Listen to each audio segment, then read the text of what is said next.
नमस्कार, आप देख रहे हैं देश का नंबर 1 चैनल रिपब्लिक भारत। आपके साथ मैं हूं सुमित चौधरी और सबसे पहले बात करते हैं अरविंद केजरीवाल के लगातार जिस तरीके से ईडी के समन मिलने के बाद उनकी अनदेखी की गई मामला कोर्ट में। और आज बड़ी खबर आपको इससे जुड़ी बताएं, जहां पर आज कोर्ट की प्रोसीडिंग में अरविंद केजरीवाल वीडियो कॉन्फ्रेंसिंग के जरिए हिस्सा लेंगे। ये बड़ी खबर आपको बता रहे हैं। कोर्ट में सुनवाई होनी है, उसमें हिस्सा लेंगे अरविंद केजरीवाल। राउज एवेन्यू कोर्ट में वर्चुअली पेश होंगे।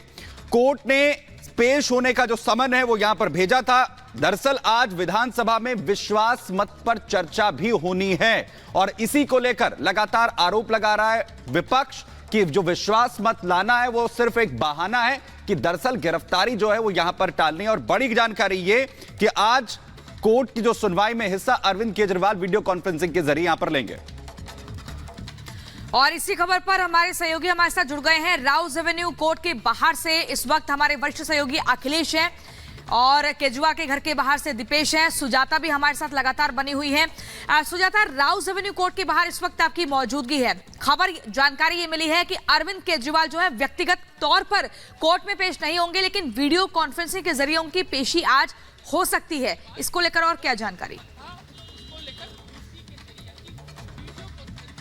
बिल्कुल प्रियंका और सुमित, बस कुछ ही देर बाद ये वीडियो कॉन्फ्रेंसिंग के जरिए मुख्यमंत्री अरविंद केजरीवाल कोर्ट को बताएंगे कि आखिर उन्होंने 5 बार ईडी का समन स्किप क्यों किया है। ईडी ने बार बार उन्हें बुलाया तो वो क्यों नहीं आए। आपको याद होगा कि 5वें समन के बाद भी जब वो पेश नहीं हुए थे और ये कहा था कि ईडी का जो ये समन है वो वैध नहीं है, वो अवैध है, इसलिए वो पेश नहीं हो रहे हैं। उसके बाद ईडी को कोर्ट जाना पड़ा, राउज एवेन्यू कोर्ट, ईडी आई, उसके बाद कोर्ट ने इस मामले को संज्ञान में लिया और कोर्ट ने वापस आपके पास हम सुजाता यहां पर इस बीच एक बड़ी खबर यहां पर आ रही है। सुनवाई के लिए कोर्ट जो है वो बैठ चुकी है। केजरीवाल के वकील ने इजाजत यहां पर मांगी है, वर्चुअली पेश होने की इजाजत दरअसल यहां पर मांगी गई है। जिस तरीके से हमने आपको बताया कि वर्चुअली कोर्ट में पेश होने की जो इजाजत है वो अरविंद केजरीवाल के वकील की तरफ से मांगी जा रही है।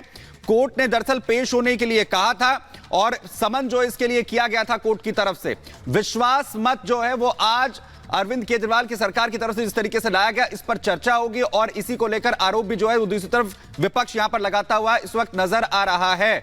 दीपेश जो है इस वक्त मेरे सहयोगी अरविंद केजरीवाल के घर के बाहर यहां पर मौजूद हैं। अब दीपेश, वहां पर कुछ हलचल जो है कुछ नजर आ रही है, क्योंकि बताया यही जा रहा है कि अरविंद केजरीवाल जो है वर्चुअली ही इसमें शामिल होंगे और उसकी इजाजत भी फिलहाल मांग रहे हैं जो उनके वकील हैं। बिल्कुल, देखिए, वकील ने जब इजाजत मांगी तो कोर्ट की तरफ से ये पूछा गया कि आखिर क्या कारण है जो मुख्यमंत्री अरविंद केजरीवाल हैं वो पेश नहीं हो सकते हैं। तो फिर वकील की तरफ से इस बात का जिक्र किया गया कि विधानसभा का सत्र चल रहा है और आज विश्वास मत पर चर्चा होनी है, यही एक बड़ा कारण है कि मुख्यमंत्री उसमें शामिल नहीं हो सकते हैं। यानी कल जो विश्वास मत प्रस्ताव लेकर केजरीवाल सरकार आई थी, तब इस बात की चर्चा फिर शुरू हो गई थी कि पूर्ण बहुमत में होने के बाद तीसरी बार आखिर विश्वास मत की आवश्यकता क्या नजर आ रही है। तो फिर आज ये स्पष्ट होता हुआ दिखाई दे रहा है कि मुख्यमंत्री दीपेश आपके पास लौटेंगे। इसी बीच एक और बड़ी खबर हमारे पास आ गई है। कोर्ट ने पेश ना होने का कारण पूछा है, फिजिकल पेश ना होने की वजह पूछी है। वकील ने विश्वास मत का हवाला दिया है। देखिए, कोर्ट के ऊपर है कि वो इस रिक्वेस्ट को एक्सेप्ट करते हैं या नहीं करते हैं। अभी तक कोर्ट जो है वो सवाल पूछ रहा है कि व्यक्तिगत तौर पर अरविंद केजरीवाल पेश क्यों नहीं हो सकते हैं, क्योंकि केजरीवाल के जो वरिष्ठ वकील है रमेश गुप्ता, उनकी तरफ से ये अर्जी दी गई है कि अगर वीडियो कॉन्फ्रेंसिंग से इजाजत मिल जाए तो अरविंद केजरीवाल पेश हो जाएंगे, क्योंकि आज विधानसभा में विश्वास मत पर चर्चा होनी है।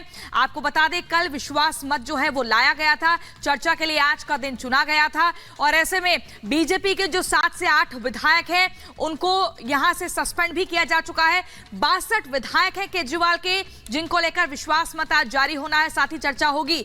लेकिन इस पर अभी देखना होगा कि कोर्ट इजाजत देता है वीडियो कॉन्फ्रेंसिंग के जरिए पेश होने के लिए या नहीं। अब तक जो ईडी की तरफ से 5 बार समन जारी हो चुका है, अरविंद केजरीवाल ने उसको नजरअंदाज किया है। 6ठा समन फिर से जारी हुआ है, 19 तारीख को पेश होना है, उससे पहले आज कोर्ट में पेशी। और वही लगातार बड़ी अपडेट ये मिल रही है कि अरविंद केजरीवाल के वकील की तरफ से जिस तरीके से फिजिकली, और बड़ी जानकारी है कि अगली सुनवाई अब 16 मार्च को होगी। अगली सुनवाई जो है 16 मार्च को होगी। अगली तारीख यहां पर अरविंद केजरीवाल जिस तरीके से इस पूरे मामले पर पेशी में छूट मांग रहे थे, वीडियो कॉन्फ्रेंसिंग के जरिए उनकी पेशी हो, इसकी मांग उनकी तरफ से की जा रही थी। और वहीं बड़ी अपडेट ये आ गई है, अगली सुनवाई अब इस मामले को लेकर 16 तारीख को होगी। 16 मार्च को अरविंद केजरीवाल पेश होंगे समन किया गया था कोर्ट की तरफ से। अगली तारीख अब कोर्ट की तरफ से दी गई है। 16 मार्च को अरविंद केजरीवाल फिजिकली पहुंचेंगे। अगली सुनवाई को 16 मार्च को अरविंद केजरीवाल पहुंचेंगे। ये बात जो है अब सामने आ रही है। 16 मार्च को कोर्ट के सामने पेशी होगी अरविंद केजरीवाल की। कोर्ट में सुनवाई में हिस्सा लें अरविंद केजरीवाल, इसे समन किया गया, लेकिन लगातार उनके वकील जो हैं वो वीडियो कॉन्फ्रेंसिंग की मांग यहां पर कर रहे थे कि उसके जरिए अरविंद केजरीवाल पेश हो सकते हैं। विश्वास मत की बात यहां पर की गई कि आज उस पर चर्चा जो है वो सदन के अंदर होनी है, और अब तारीख यहां पर दे दी गई है 16 मार्च की तारीख यहां पर अब दे दी गई है राउज एवेन्यू कोर्ट की तरफ से कि 16 मार्च को अगली सुनवाई में अरविंद केजरीवाल यहां पर पेश हों। बड़ी खबर आपको बता रहे हैं, आज जो पेशी थी अब कोर्ट की तरफ से अगली तारीख दे दी गई है। कहीं ना कहीं अरविंद केजरीवाल के लिए राहत भरी खबर हो सकती है। क्या आपके पास सुजाता हम आएंगे फिर से। सुजाता, अभी तक हम ये देख रहे थे कि कोर्ट वीडियो कॉन्फ्रेंसिंग के जरिए पेश होने की इजाजत देता ही नहीं देता। इसी बीच खबर ये आ गई कि 16 मार्च की अगली तारीख है, तो कहीं ना कहीं अरविंद केजरीवाल के लिए राहत की खबर। अब अगली पेशी जो है राउज एवेन्यू कोर्ट में 16 मार्च को होगी। दोनों ही तरफ से देख सकते हैं इस मामले को। 16 मार्च को पेश होना होगा, फिजिकली पेश होना होगा, लेकिन उससे पहले जो 19 तारीख का समन है ईडी का, वो अब स्किप करना बहुत ज्यादा मुश्किल हो जाएगा, क्योंकि 5 समन के बाद पहले ही आपको कोर्ट ने आपसे जवाब तलब कर लिया है और अब उसकी अगली तारीख दी गई है। तो मुझे लगता है कि अब अरविंद केजरीवाल पर यह दबाव रहेगा कि वो 19 तारीख को ईडी का सामना जरूर करें। 19 तारीख को छठा समन के लिए बुलाया गया है ईडी की तरफ से, तो अब अरविंद केजरीवाल 19 तारीख को पेश होंगे, इस बात का दबाव उन पर बन गया है। इसी के बाद, क्योंकि जब अगली सुनवाई में कम से कम अरविंद केजरीवाल के पास कुछ बताने के लिए बचा होगा, ये भी हम आपको बता दें। इसीलिए इस वक्त ये बड़ी खबर हम आपको बता रहे हैं, ईडी के पास समन स्किप करने के बाद जवाब तलब किया गया था और अब देखिए यहाँ हलचल भी बढ़ गई। हम उम्मीद करते हैं कि कोई वकील बाहर आएंगे और वो बताएंगे कि आखिर इसके क्या मायने हैं। लेकिन अरविंद केजरीवाल ने पहले 5 समन स्किप किए, उसके बाद छठा उन्हें जारी किया गया है। आज अदालत में पेश नहीं हुआ और अरविंद केजरीवाल माहिर है इस तरह की टाइमिंग सेट करने में, क्योंकि देखिए विश्वास प्रस्ताव का कोई मायने नहीं था, लेकिन विश्वास प्रस्ताव लाया गया और आज शनिवार को उस पर चर्चा बुलाई गई है, तो आप समझ सकते हैं और यही कारण दिया गया। हालांकि बहुत ज्यादा वजन इस कारण में नहीं लगा, कोर्ट ने अगली तारीख दे दी है, लेकिन अब अरविंद केजरीवाल पर यह दबाव है कि वो 19 तारीख को ईडी का जो समन है, छठा समन, उसके सामने जरूर पेश हो और जवाब दो। और अब तक जो उन्होंने कहा है, जिस तरह से कहा है कि असंवैधानिक है, गैर कानूनी समन उन्हें दिया गया है, इस तरह की बात शायद अब अरविंद केजरीवाल नहीं कह पाएंगे। बिल्कुल 16 तारीख का अब फिजिकली अपीयरेंस हो कोर्ट में अरविंद केजरीवाल का, कोर्ट की तरफ से जो अगली तारीख देते हुए कहा गया। और आपको बताएं, दीपेश भी हमारे सहयोगी यहां पर बने हुए। दीपेश, मुश्किलें कहीं ना कहीं बढ़ेंगी और क्या जिस तरीके से इस बार विश्वास मत को लाकर, क्योंकि विपक्ष यही कह रहा है, एक मौका जो है वो ढूंढा गया और वही कोर्ट में हुआ भी, क्या ऐसा अब 16 तारीख को भी उम्मीद करें ऐसा हो सकता है? देखिए, बिल्कुल जिस बात का आरोप लगातार भारतीय जनता पार्टी लगा रही थी कि इस विश्वास मत प्रस्ताव की कोई आवश्यकता नजर नहीं आती है, क्योंकि आप पूर्ण बहुमत के साथ सदन में मौजूद हैं और ऐसे में अगर विश्वास मताव तीसरी बार लेकर आया जा रहा है तो उसके पीछे का बड़ा कारण विपक्ष ने यही बताया कि ये सिर्फ और सिर्फ राउज एवेन्यू कोर्ट में पेश होने से बचने के लिए, ईडी के सवालों से बचने के लिए इसका इस्तेमाल किया जा रहा है। और यही कहीं ना कहीं एक बड़ी जीत के तौर पर यहाँ पर नजर आता है, क्योंकि जब कोर्ट की तरफ से पूछा गया तो मुख्यमंत्री अरविंद केजरीवाल ने कहा कि मैं आना चाह रहा था, लेकिन चूंकि विधानसभा का सत्र चल रहा है, बजट सेशन। सर हाँ, आप आ जाइए, आप आ जाइए, आराम से, आप इधर आ जाइए, इधर आ जाइए। हाँ ठीक है यार, प्लीज यार, ये गाड़ियां टक्कर मारोगे क्या यार? नहीं सर, आपको कौन देख के टक्कर मार देगा? प्लीज आ जाओ, इधर आ जाओ, इधर सबको आने दो, आने दो।